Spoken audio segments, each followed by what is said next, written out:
Shriram Public School. My name is Vaishnavi, and today we are going to continue with nouns. Today we will be seeing gender specific nouns and all. So let us revise first what you have studied about nouns in the last class. Of course, noun we have seen is everything that is around us, because everything around us has a name, so everything is a noun. Thereafter we have seen common nouns and proper nouns. Common nouns are those which have the common names, and proper noun which have specific name.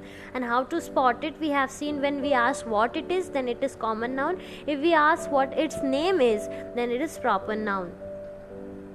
Sorry, in Hindi also let me tell you, common noun वो होते हैं जब हम पूछते हैं कि क्या है तो कॉमन नाउन का जवाब मिलता है, और जब हम पूछते हैं क्या नाम है तो प्रॉपर नाउन मिल जाता है हमें. एब्स्ट्रैक्ट नाउन जो फीलिंग्स बताता है, which we can not see and touch, ये abstract noun. Concrete nouns which we can see और टच. कलेक्टिव नाउन्स जो ग्रुप को डिनोट करते हैं.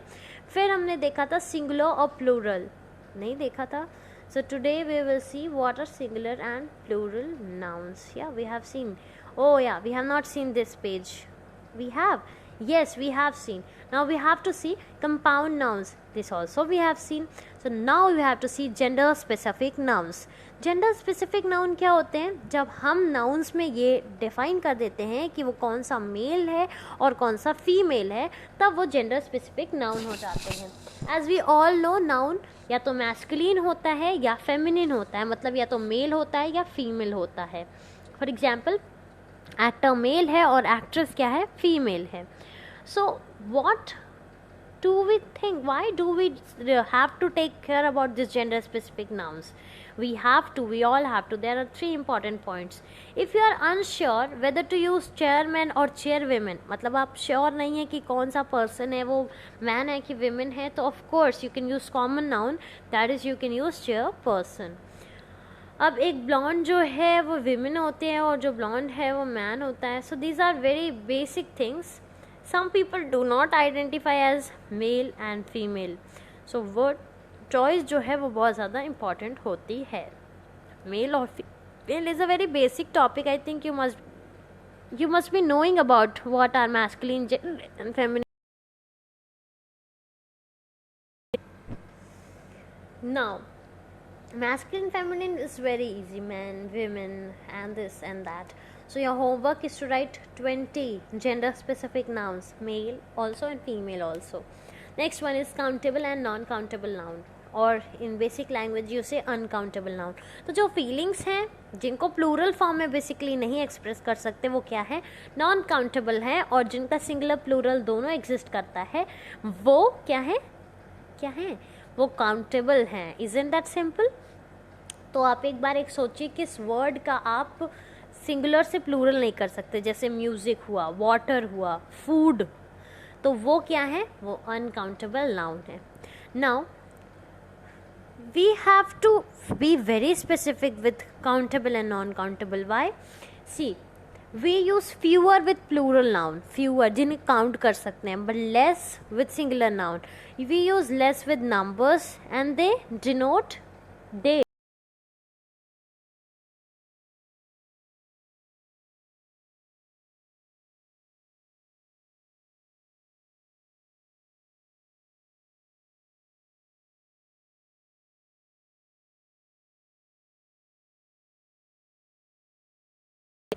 तो हमने देखा जब हम ढेर सारे की बात करेंगे तो हम फ्यूअर कहेंगे. I have fewer pens than yours, but I have less pens. बोल दिया. तो सिंगुलर जब है तो हम कौन सा यूज़ करेंगे? I have less pen. So singular use करेंगे लेस, और फ्यूअर यूज़ करेंगे प्लूरल नाउन के लिए. Use number of with plural noun. So एक ये जो कन्फ्यूजन है वो हटाने के लिए हम क्या यूज़ कर लेंगे? नंबर ऑफ यूज़ कर लेंगे. I have a number of pens plural noun के साथ, और अमाउंट ऑफ यूज़ कर लेंगे. I have good amount of knowledge singular noun के लिए. ठीक है, तो ऐसी कुछ चीज़ें हम लोग यूज़ कर लेते हैं ताकि जो एक्यूरेसी है वो बढ़ी रहे और कन्फ्यूजन है जो वो कम हो जाए.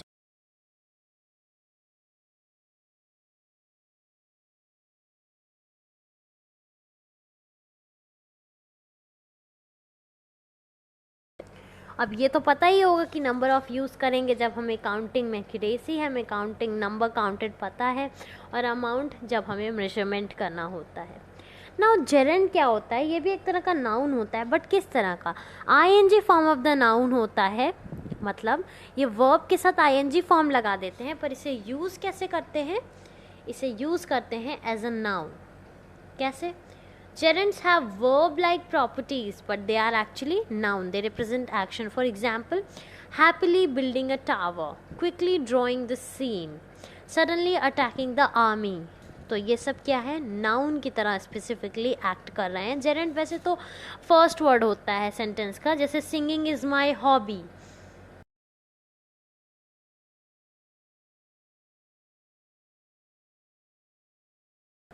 तो यहाँ पे सिंगिंग क्या है, एज अ सब्जेक्ट यूज़ हुआ है, एज अ नाउन, तो singing is my hobby is gerund.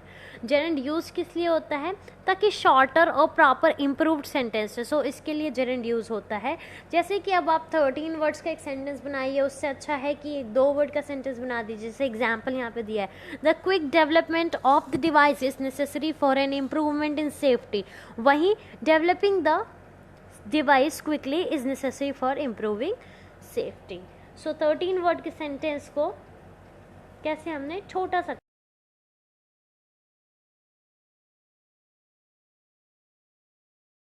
So 9 words का हो गया, बेसिकली 4 वर्ड्स हमने डिक्रीज किए। सो ये है बेटर, और वर्ड का रिप्रेजेंटेशन सेंटेंस का बेटर हो जाता है, साउंड बेटर क्वालिटी हो जाती है और बहुत नेचुरल लगता है। अब एक और टाइप के नाउन है वर्बल नाउन। वर्बल नाउन क्या होते हैं, ये भी वर्ब से डिराइव्ड नाउन होते हैं।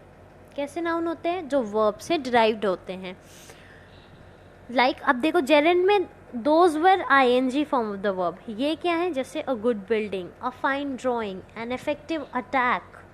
एक इफेक्टिव अटैक भी नाउन है और ज़रूरी नहीं है ये ING form of the verb हो, ठीक है। Verbal nouns are usually preceded by a, an or the and followed by preposition. हमेशा इनके आगे कोई भी आर्टिकल रहेगा और इनके पीछे कोई भी प्रीपोजिशन रहेगा, तो ऐसे आप इनको आइडेंटिफाई कर सकते हैं। However, verbal nouns can give an air of formality to or provide emphasis. So formality करने के लिए an attack of the army. So formality के लिए या फिर emphasis के लिए, दोनों के लिए आप वर्बल नाउन्स को यूज़ कर सकते हैं। वर्बल नाउन्स, अगर आप वर्ब जेरेंड को सबको हटाना चाहते हैं और वर्ड का इंट्रोड्यूस करना चाहते हैं, तो आप वर्बल नाउन आराम से यूज़ कर सकते हैं। अब हमेशा ये जो आपका कैपिटल लेटर वाला मिस्टेक हो जाता है, वो क्या इशू है, तो ध्यान रखिए, सारे नाउन के साथ नहीं, सिर्फ प्रॉपर नाउन के साथ हमें कैपिटल लेटर लगाना है। Don't give a common noun a capital letter just because it's important word in your sentence, इसलिए कि वो इम्पॉर्टेंट है तो उसको कैपिटल नहीं करना है। Always proper noun has the capital letter with it. Treat a collective noun as singular but go plural if its context dictates. As already I told you कि singular noun जब तक unified sense show कर रहा है, collective noun जब तक एक unity show कर रहा है तब तक वो singular है, पर जैसे ही वो distort हो जाए, अलग अलग हो, अलग अलग opinion शो करे, तुरंत वो क्या हो जाता है, plural हो जाता है। Examples यहाँ पे दिए हुए हैं, you can go through it. It is normal to treat a collective noun as singular. However, if it shows something that it is going individually, अलग अलग, तो वो क्या हो जाता है, plural हो जाता है। The group arrives before the audience. जो group था वो audience से पहले आ गया, united था, एक साथ आ गया, ठीक है।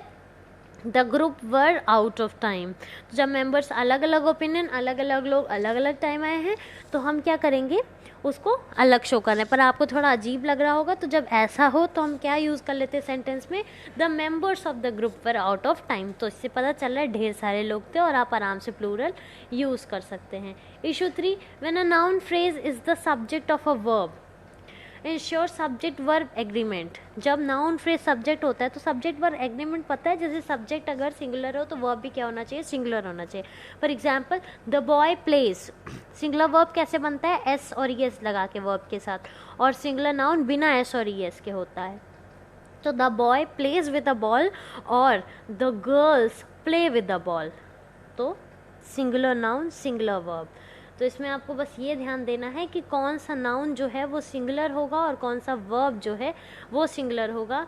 तो याद रखिएगा कि सिंगुलर वर्ब जो है वो किससे बनेगा, वर्ब जो है वो एस और ई एस लगाकर बनेगा, और जो प्लूरल नाउन है, नाउन, वो एस या ई एस लगा के बनेगा। ठीक है, अब ये है जो आपका वो हु और हुम को बता रहा है। जैसे हु सब्जेक्ट होता है और हुम सब्जेक्ट नहीं होता है।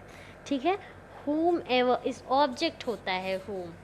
जैसे हु गेव, तो उसने दिया, किसको दिया, टू हुम, तो ये होता है। तो हु क्या होता है, जो हु का क्वेश्चन आंसर करता है वो सब्जेक्ट होता है, और जो हुम होता है वो क्या होता है, ऑब्जेक्ट होता है। सो नाउन में इतनी ही चीज़ें थी, और भी अगर कोई चीज़ें होती हैं तो definitely I will bring it to you. That's all. जो सबसे इम्पॉर्टेंट है वो ये है कि कहाँ आपको क्या यूज़ करना है, और सब्जेक्ट वर्ब एग्रीमेंट का बहुत ज़्यादा ध्यान देना है। So one new video I will bring for subject verb agreement. Stay alert, stay tuned. I'll bring the next video about pronouns, and very soon a video will be there for subject verb agreement also. That's all for this. I hope you understood. Thank you. Have a good day.